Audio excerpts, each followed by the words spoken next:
Hello everyone, it's DuckFairy07. Today I'm playing MARDU Energy again, but with some hot new tech, and I believe this variant of the deck will become one of the most popular in the long run. I was really impressed how explosive this version was. Marionette Apprentice and Goblin Bombardment enabled me to win on turn 4 multiple times, and it was just much more aggressive than the usual versions of Boros or MARDU Energy, which are also can be win very quickly often.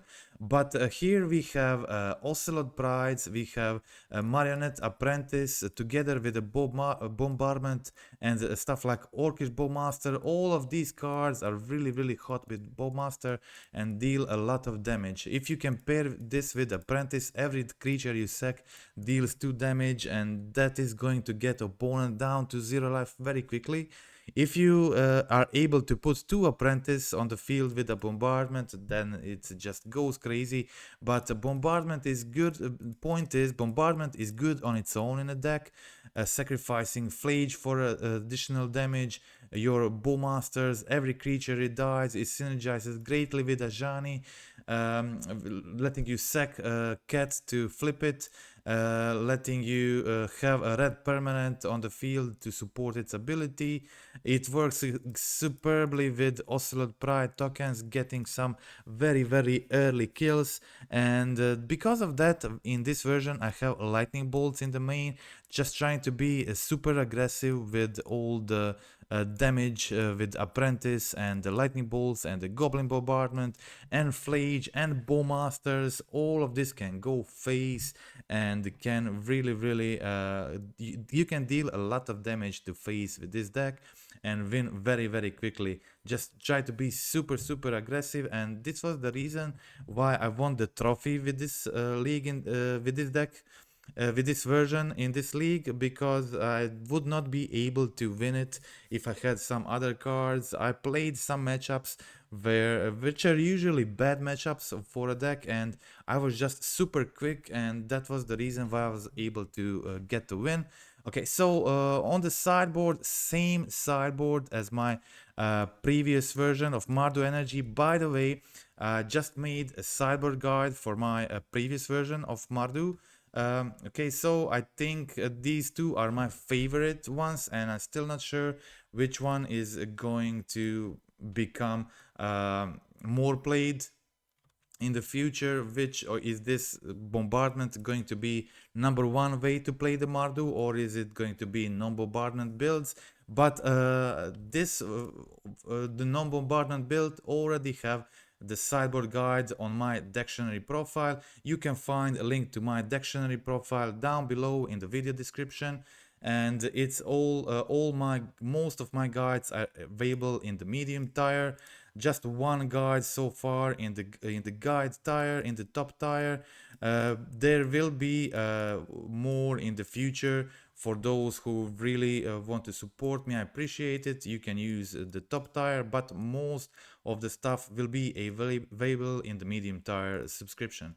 Okay, so a lot of sideboard guides here. Most of these are pre-MH3 outdated, but now we have MARDU Energy sideboard guide, and next week we will have the Bombardment version sideboard guide also there. So also some articles from the early MH3, they're all as a part of same subscription, and all the sideboard cards will be available in the same amount, in the same tier. Okay, so you pay 10 euros for all of these. Okay, so that's it. Same sideboard. I really tweaked this sideboard to my liking. I feel it's perfect. At the moment I don't want to change any cards, and that's it. Okay, so let's now go check out the gameplay.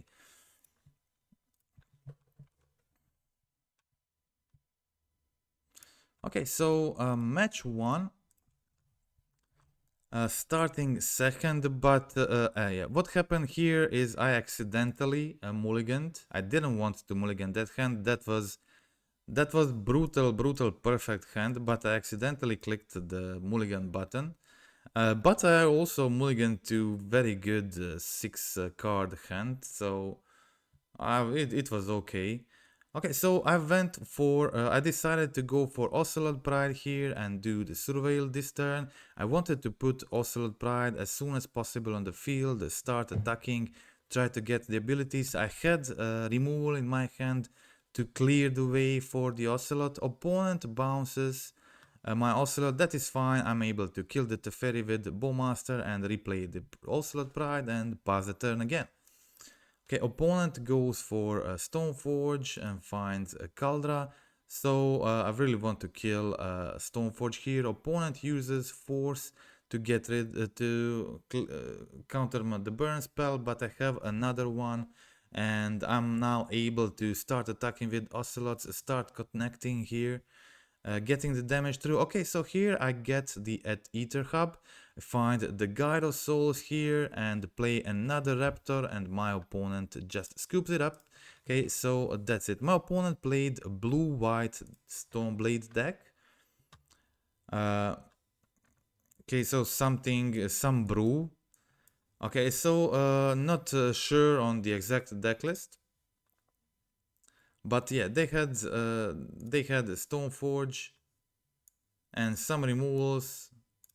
So that's most of cards I saw here. So I went to kill the Stoneforge immediately.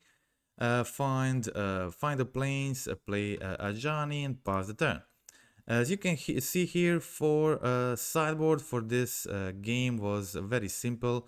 I just removed a couple of cards, one Apprentice, one Bolt to move in 2 Static Prisons. I wanted to have a way to kill Caldra and I didn't want actually anything else.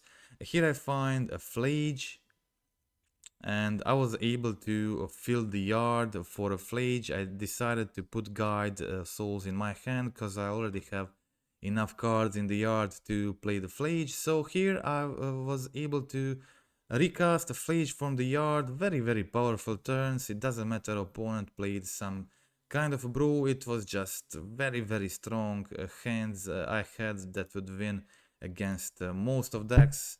Okay, so here opponent goes for Solitude and I play Apprentice here. Guide of Souls taking Solitude and attacking for 4 next turn. I have Raptor Flying Attacker.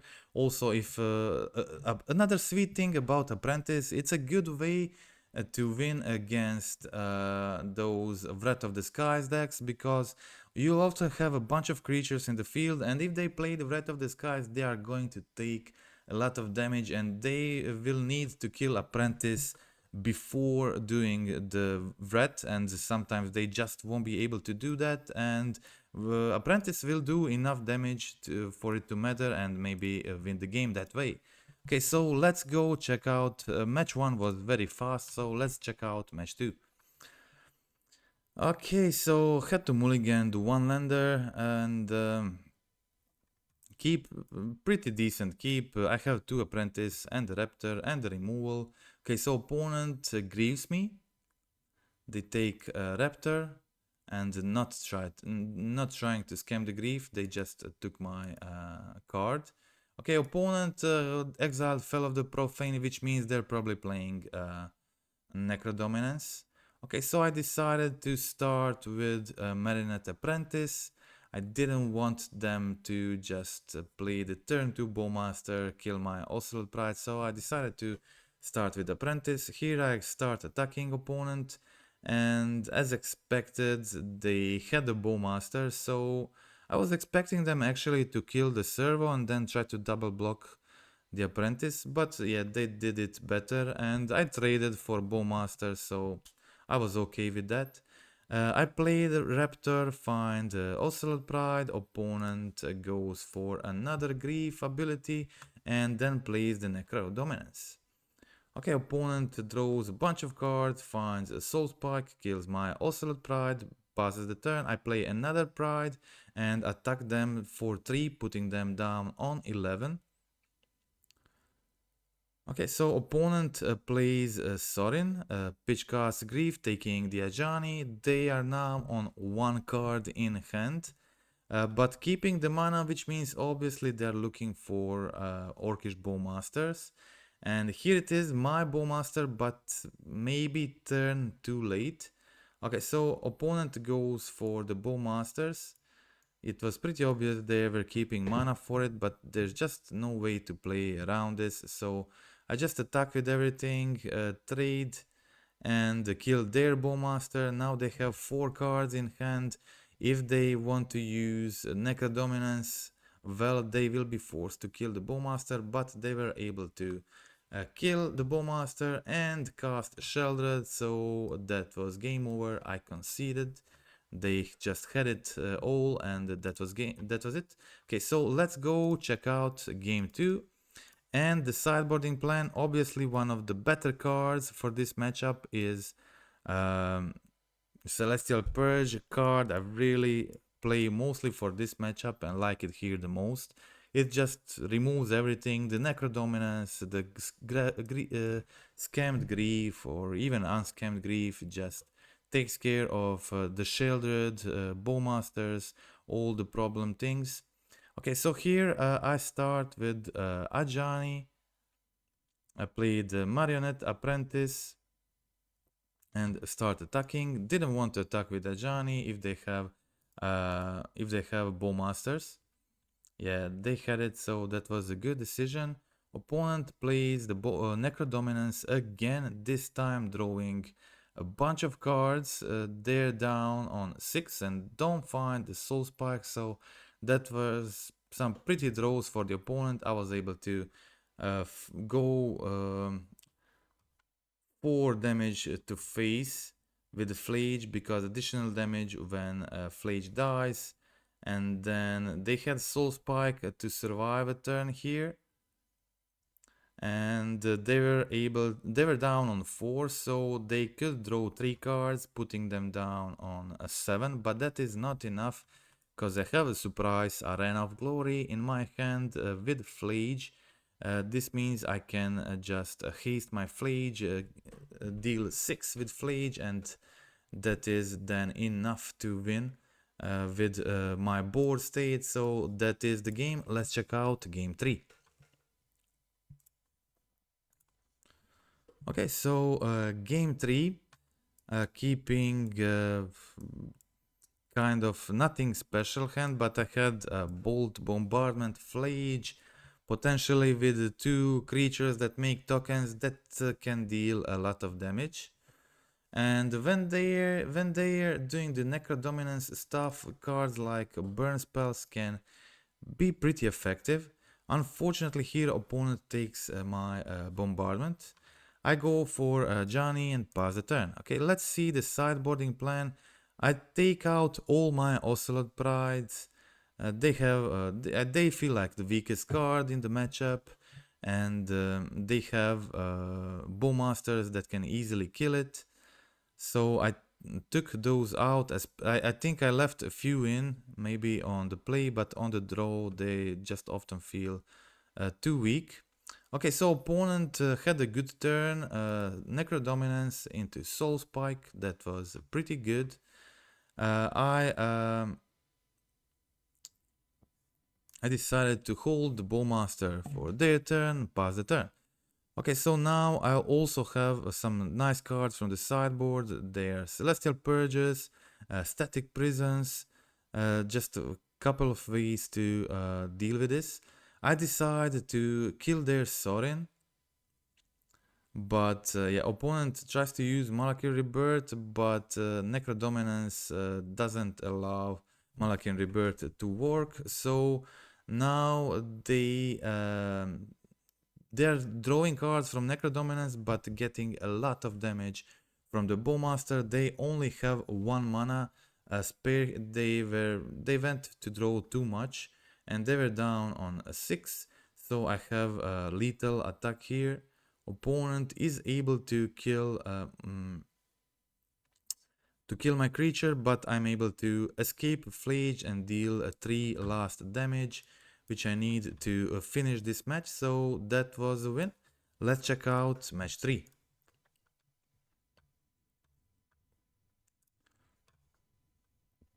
Okay, so in match 3 I played against like very interesting deck. It was Boros Legends. A lot of new cards are legends. Ocelot Pride is unfortunately for this deck not a legend. It would be like a really strong addition. Okay, but here opponent starts with Ragavan, and there are a lot of new cards for this archetype. Obviously, Flage, Ajani are both legendary and work great in this archetype. Okay, so opponent, we both have Ajani, and I'm just letting the damage from Cat through. I leave another discharge on top. I really want as many removals I can get in this matchup. Okay, opponent has Mox Amber, and they were able to play the Flage here, killing my Ajani. That is fine. I'm expecting them to attack with a cat, so I'm trading for the cat and killing Ajani so it doesn't flip. That's pretty decent. Now I can just put Flage in the yard, kill the Ragavan, disable their Moxamber, get another Guide of Souls trigger, and now grow my Guide of Souls, make it a 3/4 flyer. This card is just super amazing.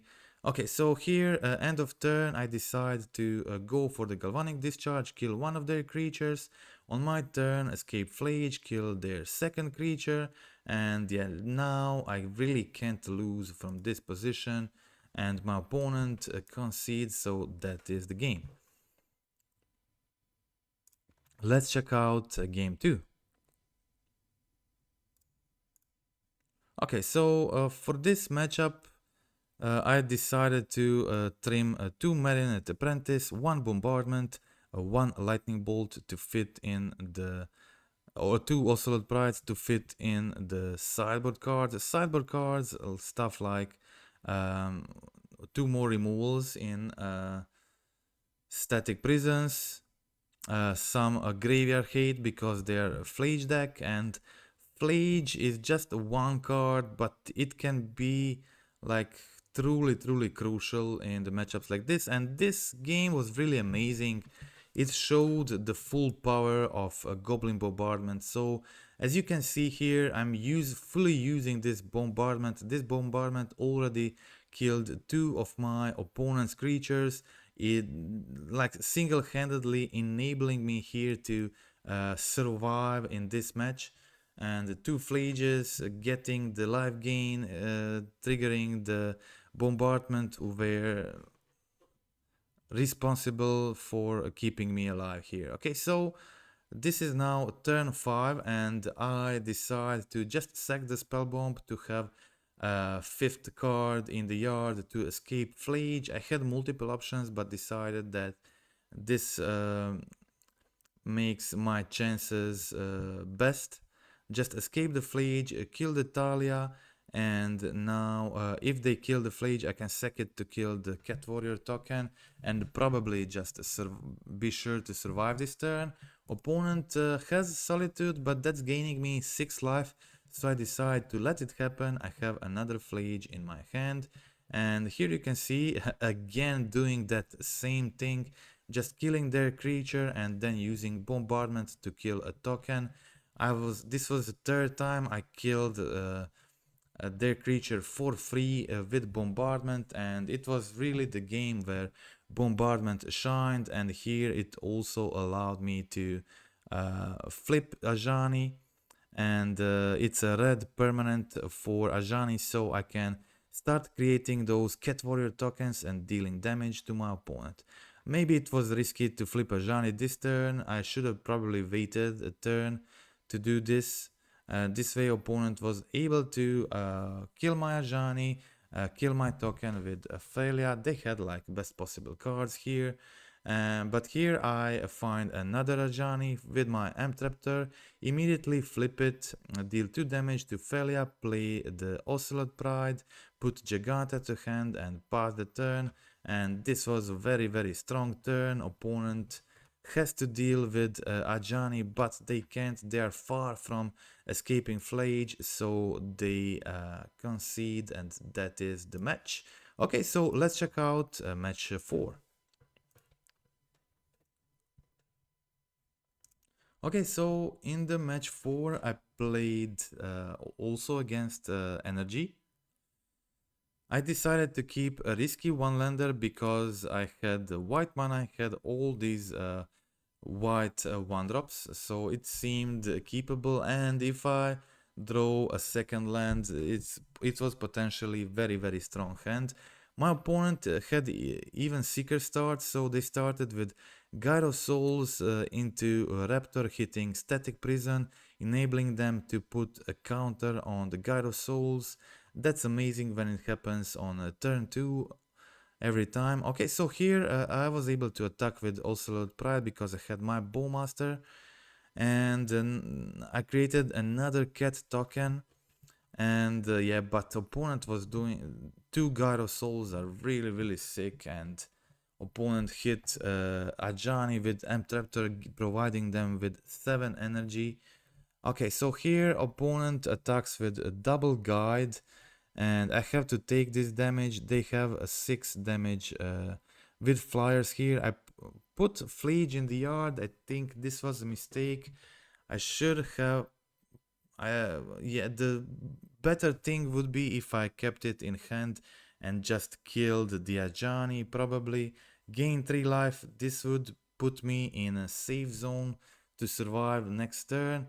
This way opponent was able to put flying counter on their creature and attack me in the air, and I was not able to block this, although I had so many creature tokens, and I was still not able to deal with the flyers, so that was it. Okay, so let's check out game 2.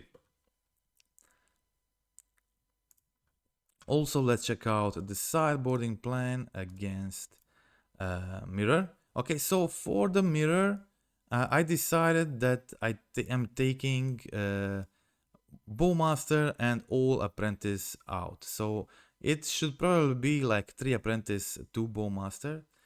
But yeah, the thing with Apprentice, I think it's not great in the mirror when you're playing on the draw.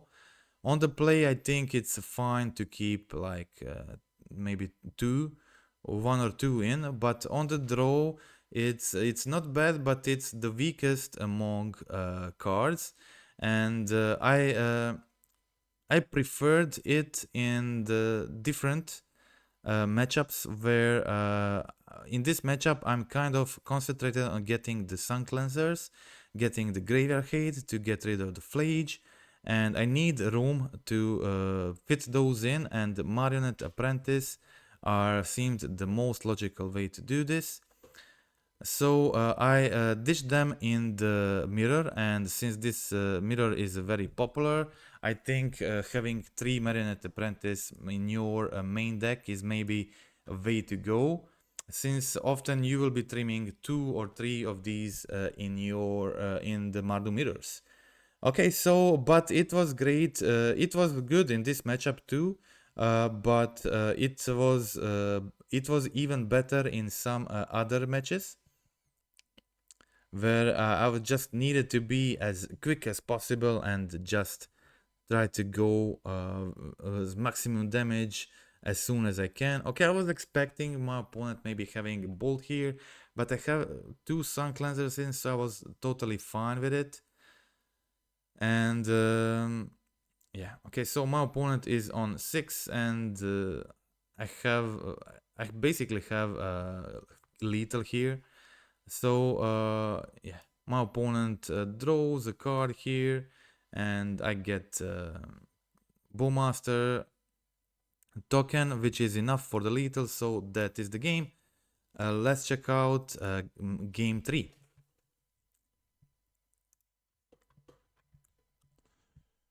Okay, so game 3, this is obviously great hand, but unfortunately no lands with 2 Sun Cleansers in and Graveyard Hate, but I mulligan into decent 6 card hand. I have a Hearse. Hearse is pretty good card post board when you're playing the mirror. It becomes a large threat, and it takes their flages, and it's just amazing when you can resolve this. Very important card. Okay, so here I was able to amp Raptor into killing their Gyro Souls. That was really strong.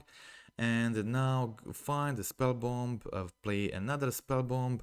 So I'm definitely sure my opponent won't abuse Flage in this game. I have all the graveyard hate possible. Nacatl spell bomb is also just a cantrip. Gets rid of their Flage or their graveyard, draws me a card. It's a pretty good. I prefer hers in the matchup, but like a spell bomb is just a additional piece of hate that always plays out well in these matchups. So with the sideboard I have here available, and the sideboard guide I have on my dictionary profile. I had just a very good experience playing the mirror matchups, and have a good win percentage in them, playing 2 Sun Cleansers and 4 Graveyard Hate pieces. It proved to be very effective. And also the sideboard guide for this version of the deck will also be on my dictionary next week. So there will be 2 MARDU Energy sideboard guides, one with Bombardment, second without Bombardment. I think both are very cool, very strong. One of the best cards one of the best decks in the in format, and one of my favorites to play, and probably like the archetype I played most so far in Modern. Okay, so for the Trophy League, I was playing against very hard matchup, usually for Mardu. It is a Twiddle Storm, and main deck, this deck just doesn't have any ways to deal with this. And here opponent was here played the Expedition map, find a deserted temple. That is actually pretty nice, pretty sweet tech. I didn't see so far. Deserted temple, I really like that one. Okay, so I was trying to find. I'm not sure what I was trying to find. Just trying to be as quick as possible, but the opponent was just doing too much here. Next turn, I would be able to flip my Ajani, deal a bunch of damage here, maybe even get the kill. But opponent finds Breach this turn, and they have all the combo pieces, Underworld Breach and the Wish, and that is enough for the kill. So that is the game in match 1, in game 1. Okay, so let's check out the sideboarding plan. That was really the most important thing for this matchup. As you can see, all the removal goes out. So all the discharges, all the bolts, all the Flage, I don't need any of this. And a single Bombardment, and all of the cards from the sideboard except for Sun Cleansers come in. Okay, their Graveyard Hate is great against them. Damping Spheres, brutal against them. Celestial Purges kills their Underworld Breach, so can be relevant. All these cards can be very good, and I had a good sideboarding plan, and I had a Bombardment here, and this just enabled me to go very crazy, as you will see. Opponent is definitely able to win through Graveyard Hate, but this was like really strong. So I played the Apprentice, giving it haste. I attacked my opponent for 5 damage, putting them down on 12. Then I sack the Spell Bomb. This deals 1 damage to opponent. Sacking another Spell Bomb is another damage. And now I can sack all these creatures, and that is 12 damage with Spell Bomb. That is 13 damage. So I have 4 excess damage and turn 4 kill. This will be very relevant when you're playing against combo decks like this, and it is one of the rare ways you can win this early, and it's only possible with Marionette Apprentice and Goblin Bombardment combo. It's will be very hard to do it otherwise, but this is just extremely aggressive, especially if you can get the Ocelot Pride going. It can really go crazy very quickly. So that was the win in game 2. Let's check out the last game of this match for the trophy. It was an interesting one, and you will see what unexpected card turned out to be the key for winning this one. Okay, so I keep Damping Sphere. That is the best hate card in the matchup, so I was very happy with my starting 7. Okay, so I go for a Surveyor here, put land in the yard, unfortunately just draw another land, but never mind, I have my Damping Sphere. I have to play this ASAP, and then after that start playing threats, because my opponent can really kill quickly, so I needed to, yeah, now I play the M-Traptor, find a Bombardment. This is pretty good, because next turn I can play Ajani, flip Ajani, and start doing the Ajani abilities, which will get my opponent dead really fast. Okay, so I draw the Celestial Purge, and this was the key draw and the card that actually enabled me to win here. Okay, this turn I wanted to put the Nihil Spell Bomb, because often the Nihil Spell Bomb is also can be key to prevent them from comboing with Underworld Breach. Okay, so I find a Marionette Apprentice on top, which is amazing card to have on top. It gets me the kill on the next turn.